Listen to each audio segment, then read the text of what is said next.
8-6 महीने में 15,000 हो जाते हैं। हाँ ये एक मिनट तो ये नीचे वाले लेयर में देखिए दोस्तों, तो काम चालू जारी है।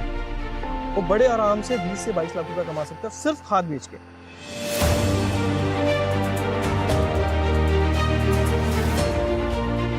मैं हमेशा कहता हूँ लगा लो और लगाने के बाद जम के मेहनत करो, अपने ये काला करो जैसे आपने किया है, मैंने किया है, आप काला करो, बहुत पैसे हैं। केचुआ खाद में आप दोस्तों लाखों करोड़ों के नंबर सुनते हैं, क्या ये नंबर सही है? ये आज हम जानने वाले हैं। केचुआ खाद का बिजनेस क्या होता है ये हम समझने वाले हैं, बिजनेस कैसे किया जाता है ये भी हम समझने वाले हैं। लेकिन उससे पहले सबसे जरूरी बात क्या होता है कि हम हैं किसान, और किसान को जो है जानना चाहिए कि इसका प्रोसेस क्या होता है केचुआ खाद बनाने का। ये केचुआ जो है, ये वर्म, इनकी प्रजाति कौन सी होती है, कैसे प्रोसेस होता है, पूरा डिटेल में जानने वाले हैं। तो दोस्तों आज हमें उत्तर प्रदेश में गाजियाबाद में, और यहाँ पे देख सकते हैं ये बहुत ही बड़ा एक फार्म है जहाँ पे वर्मी कंपोस्ट बनता है। अभी आपके सामने ये भरा भी जा रहा है। तो यार एक मेरी आप सभी से रिक्वेस्ट है कि इस वीडियो को आप छोड़िएगा मत, आपको बहुत ही ज़्यादा नॉलेज मिलने वाली है इस वीडियो में वर्मी कंपोस्ट की।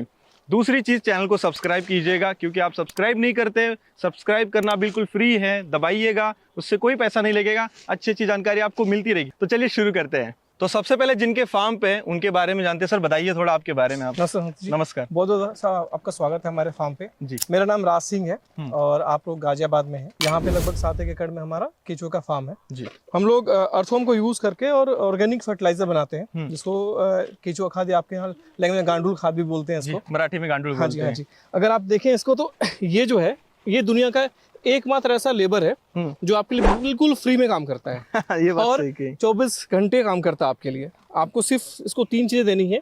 इसको आपको थोड़ा मॉइस्चर देना है जी, 25 डिग्री का टेम्परेचर देना है जी, और इसको पूरा अंधेरा देना है जी। जैसे आप देख सकते हैं ना, धूप से भाग रहे बेचारे, तुरंत अंदर बहुत ही फोटो सेंसिटिव होते हैं। ये कौन सी प्रजाति के? ये आइसिनिया फ्रीडा है जी, ऑस्ट्रेलियन ब्रीड है जी। ऑस्ट्रेलिया क्या ट्रॉपिकल कंट्री है जी, हमारा भी ट्रॉपिकल कंट्री है जी। तो ये हमारे कंट्री को बिल्कुल सूट करते हैं। मतलब टेम्परेचर सबसे ज्यादा गिर जाए, इनका जो सर्वाइविंग टेम्परेचर होता है 4 डिग्री से लेके 48 डिग्री तक ये जिंदा रह जाते हैं जी, और 12 डिग्री से लेके 38 डिग्री तक 38 तक ये अच्छे से काम कर लेते हैं जी।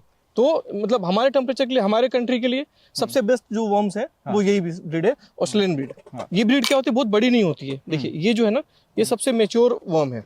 अच्छा, ठीक, ये सबसे मैच्योर है। हाँ, इससे बड़ा वर्म आपको इस साइज में नहीं मिलेगा। अच्छा, इस नेफेटाडा में इससे बड़ा नहीं मिलेगा। हमारे इंडिया में लोग हर तरह के वर्म्स बेचते हैं, लेकिन नाम एक ही होता है। अच्छा, हाँ, आइसिनिया फ्रीडा, क्योंकि बिकता यही है है ना, बट एक्चुअल वर्म जो है इससे बड़ा नहीं होता ये। तो दोस्तों ध्यान से सुनिएगा, एक मेजर बात थी, अगर आप कहीं पे भी वर्म्स लेने जाते हैं तो ये जानना जरूरी है कि प्रजाति को पहचानना कैसे कि इससे बड़ा इससे फेटेडा नहीं होता है, ये चीज याद रखिए। करेक्ट। आगे हम और आपको डिटेल बताएंगे कैसे काम करता है। ये क्या है, बहुत ही वोरेसियस फीडर है, मतलब अपने वेट के हिसाब से रोज खा जाता है, जितना इसका वजन है उतना ही रोज खाएगा।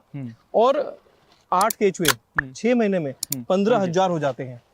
8 केचुए 6 महीने में 15,000 होते हैं। ये इनका रिप्रोडक्शन कैपेसिटी है जो और किसी वर्म में जनरली नहीं मिलता है। अच्छा, तो हमारे लिए सबसे बेस्ट वर्म जो है यही माने जाते हैं। ये जो है गोबर या कोई भी सड़ने वाला चीज खा सकते हैं जो ऑर्गेनिक हो, जैविक है, जो सड़ सकता है वो सभी खा जाते हैं। खा के जो ये मल करते हैं, जो एक्सक्रीटा करते हैं, वो ये है वर्मी कंपोस्ट।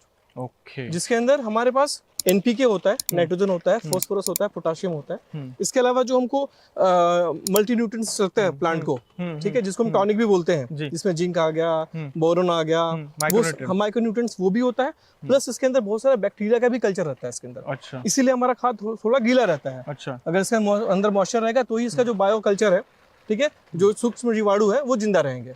तो थोड़ा सा ना अभी रिवर्स कैलकुलेशंस पे दोस्तों जाते हैं हम, क्योंकि सबसे पहले चीज क्या है कि लोगों को समझना है कि ये जो नंबर सुनते हैं हम, जैसे कि 1 करोड़ 2 करोड़ या 10 लाख 20 लाख, मैं भी बहुत जगह पे देखता हूँ या सुनता हूँ या देखता हूँ, लेकिन आज रियल समझने आया हूँ उत्तर प्रदेश में कि अभी यहाँ पे ये क्या चल रहा है बताइए।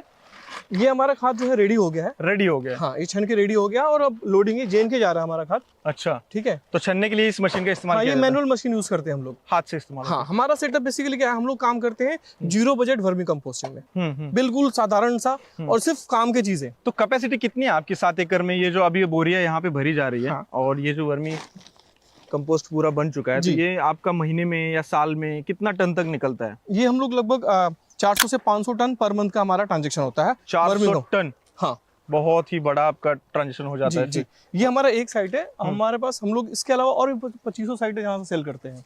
आप इंडिया में स्टेट का नाम लीजिए और हम आपको वहाँ पे अवेलेबल करा देंगे। इतने लेकिन साइट हमारे पास एक चीज ये था कि जी। हम नंबर्स पे आते हैं कि जो हमने सुना है क्या वाकई में सच है, क्या इतने बड़े बड़े नंबर्स वर्मी कंपोस्ट में बन सकते हैं क्या? बिल्कुल बनते हैं। देखिए क्या है, सिर्फ ये चीज गौर करने वाली है कि हम जब बड़े नंबर की बात करते हैं तो हमें ये समझना चाहिए जो बंदा बोल रहा है उसके पास क्या नॉलेज है, वो कितने साल का एक्सपीरियंस लेके बोल रहा है। तो वो नंबर्स किसी न्यू कमर के लिए नहीं है। हाँ जी, है ना, कोई न्यू कमर उस चीज को कंपेयर करने लगे अपने आप से तो फिर तो पॉसिबल नहीं है। नहीं लेकिन आप यूट्यूबर हो तो आपका जो एक्सपीरियंस है मैं उससे कंपेयर नहीं कर सकता अगर मैं यूट्यूब चालू करता वो हूं टाइम तो। लगेगा आपको बिल्कुल लगेगा। स्टेज पे आने लेकिन अगर कोई बंदा 7 साल 8 साल अपना पूरा एनर्जी, दिल, जान, खून पसीना सब लगाता है तो सारे नंबर पॉसिबल है। अच्छा, मैं ऐसे भी बंदों को जानता हूँ जो 100 करोड़ से ऊपर का बिजनेस करते हैं सिर्फ वर्मी कंपोस्ट में। इतना बड़ा करते हैं? इंडिया में है कि बाहर है? इंडिया में करते हैं। इतना बड़ा बिजनेस इतना करते हैं? बड़ा इतना business बिकता कहाँ पे है? जितने भी बड़े बड़े ऑर्किड्स हैं इंडिया में, जितने भी चीजें खाने पीने के जो यहाँ से बाहर एक्सपोर्ट होता है वो सब किसी न किसी टाइप के मैन्योर में ही होता है। अच्छा, क्योंकि फॉरेन कंट्रीज में केमिकल का रेस्ट्रिक्शंस है। हम तो हमारे इंडिया में कुछ भी खाते हैं आंख बंद करके यूज करते हैं केमिकल्स। ये जब ये फॉरेन कंट्रीज में जाते हैं तो रेसिपी फ्री जाता है। हर कुछ मेजर होके ही जाता है वहाँ पे। राइट राइट, पैरामीटर सारे चेक किए बिल्कुल। जाते हैं। तो वहाँ पे फिर लोग रिस्क नहीं लेते हैं। तो जैसे हमारा नॉर्थ ईस्ट का एरिया है जहाँ पे चाय बागान है, हाँ। वो सारा बहुत जबरदस्त वहाँ पे डिमांड होता है। जैसे हिमाचल है, उत्तराखंड है, हिमाचल हो जम्मू गया, कश्मीर है, हिमाचल हो गया, JNK हो गया, जहाँ पे एप्पल का ऑर्किड्स है। और यहाँ आपसे पास है आपको हाँ, तो ट्रांसपोर्टेशन के वो लिए। बहुत बड़ा बेल्ट है। जम्मू कश्मीर हिमाचल इतना बड़ा एरिया कि हर साल 1 लाख टन से भी ऊपर लगता है वहाँ पे। बाप रे बाप। तो उतना तो हम प्रोड्यूस भी नहीं कर पाते हैं। इसके अलावा जो गवर्नमेंट है वो हमारे आज के डेट में सबसे बड़ी परचेसर है। एक एक डिस्ट्रिक्ट में लगभग 1000 टन से ऊपर का टेंडर निकलता है। अच्छा, जो गवर्नमेंट के बहुत छोटे छोटे टेंडर होते हैं, 200 टन 300 टन, वो छोटे टेंडर्स होते हैं। जैसे अभी लास्ट जून में ही JNK में निकला हुआ था 2100 टन का टेंडर। अभी साउथ अपना नॉर्थ ईस्ट में असम में टेंडर निकला हुआ है जिसका सिर्फ EMD वैल्यू जो है ना वो 1 करोड़ से ऊपर का है। मतलब 2.5%। मतलब मार्केट है, बहुत बड़ा मार्केट है। मार्केट है जो लंबे समय से काम कर रहा है, जो वहां तक पहुंचा है वही लोग पहुंच पाते। हाँ, जो सही तरीके से काम कर पा रहे हैं। हाँ हाँ, है ना। अब जैसे हमारे साइड को आप देखेंगे तो बहुत साफ सुथरा या बहुत कुछ नहीं दिखेगा, लेकिन जो चीज हमें बनाना है, वर्मी कंपोस्ट हम बहुत अच्छी क्वालिटी का बनाते हैं। वर्म्स हमने बेस्ट वर्म्स रखा हुआ है जो इंडिया में अवेलेबल है, और हम दोनों ही अच्छे से सेल करके अच्छा पैसा बना लेते हैं। चलिए एक बात मैं पूछता हूँ आपको दोस्तों, अभी हम क्या करते हैं कि वर्मी कंपोस्ट की जो प्रोसीजर है इनकी एकदम लो बजट की है। हमारे यहाँ पे क्या होता है कि ईटा से बांध दिया जाता है, उसमें छेद रहता है। उसके अलावा क्या होता है कि हम 1500 रुपये 1200 रुपये की पॉलीथीन लेते हैं जो 4 बाई 12 फीट की रहती है, उसमें बनाते, उसको तिरछा लगाते, उसमें भी खर्चा हो जाता है। लेकिन यहाँ मुझे खर्चीलू चीज़ कुछ नहीं दिखी, प्लेन लैंड है और इसके ऊपर वर्मी कंपोस्ट बन रहा है। तो पूरा प्रोसीजर, आपका प्रोसीजर बताइए जो सस्ते में किसान बना सके। ठीक है, तो पहले बात करते हैं, जैसे हम लोग यूट्यूब पे देखते हैं कि बहुत सारे जो हमारे फार्मर्स हैं जो प्रोड्यूस करते हैं वर्मी कंपोस्ट, वो लोग प्लास्टिक यूज करते हैं और ईटा यूज करते हैं। ठीक है, प्लास्टिक शीट नीचे यूज करते हैं, उसको फिर साइडों में ईटा यूज करते हैं। हम ऐसा कुछ नहीं करते हैं। बराबर। एक कॉन्सेप्ट है लोगों का कि वर्म्स हमारे भाग जाएंगे, ये मिथ है। ये जो वर्म है ना, एपिजेइक वर्म बोलते हैं इसको। एपिजेइक क्या ग्रीक वर्ड है जिसका मतलब है on the earth, on the surface. अच्छा, तो उसका डेफिनेशन ही है, उसका जो जिस वैरायटी से आता है उसका डेफिनेशन है कि ऑन द अर्थ रहेगा, जमीन के ऊपर ही रहेगा, ऊपर ही रहेगा। हाँ। प्लस क्या है, इसके पास बोरोइंग कैपेसिटी नहीं होता है। हम अगर मुझे कोई बोले कि तुम जमीन के अंदर चले जाओ तो मैं नहीं जा सकता हूँ। हम मुझे कोई JCB दे दे, एक फावड़ा दे दे, मतलब तो खुद जा डिगिंग सकता नहीं कर हूँ। सकते। वो डिगिंग नहीं कर सकता। हाँ। वो सरफेस के 8 सेंटीमीटर के लेयर में ही रहेगा। अच्छा, उससे नीचे नहीं जा सकता है। अच्छा। अगर हमने प्लास्टिक बिछा दिया तो हम क्या करते हैं, हम वर्म्स को सब कंप्लीटली आर्टिफिशियल एनवायरनमेंट में लेके चले आए।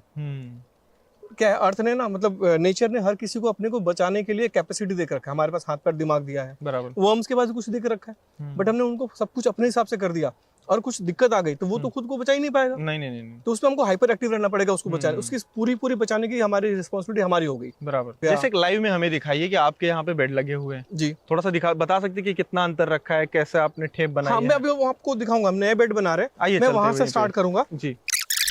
तो जैसे हम जब किसी को पहली बार जब बेड बनाना होता है, ठीक है, अब ये देख सकते हैं हमने इसे गोबर डंप कर दिया यहाँ पे ट्रॉली से लाके डंप कर ट्रॉली से दिया। डायरेक्टली यहीं पे डंप कर दिया जी। एक जगह गोबर डंप नहीं करते हम। ठीक है, अगर हम एक जगह गोबर डंप करेंगे और तसलू से बनाएंगे तो एक बेड बनाने का खर्चा 500 रुपया आएगा। हाँ, ठीक है, बराबर। हम क्या करते हैं, उसको गोबर को स्प्रेड करके से डंप कर देते हैं और हमारा एक लेबर 20 से इनकी एक डिफरेंस क्रिएट कर देता है, नाली बना देता है। नाली बनाता है 1.5 से 2 फीट का बेड बना देता है। हाँ, और थोड़ा सा उसको अरेंज कर देता है बेडों को। अच्छा, तो इससे क्या, हम पर बेड हमारे जो 500 की कॉस्टिंग है वो हमारे 50 रुपए आ जाती है। अच्छा, मतलब सीधा यहाँ पे डंप किया, हाँ। डंप करने के बाद बीच से फावड़ा से निकाल के Correct, दोनों काट के साइड में दोनों इधर साइड और इधर डाल दिया, दिया। ये बड़ा वाला बेड बन गया। हाँ, ये बेड बन गया। सिंपल तरीका ये। बस ठीक है। फिर हम इसको यहीं पे ठंडा करेंगे, इसको 1 हफ्ता 10 दिन पानी देंगे।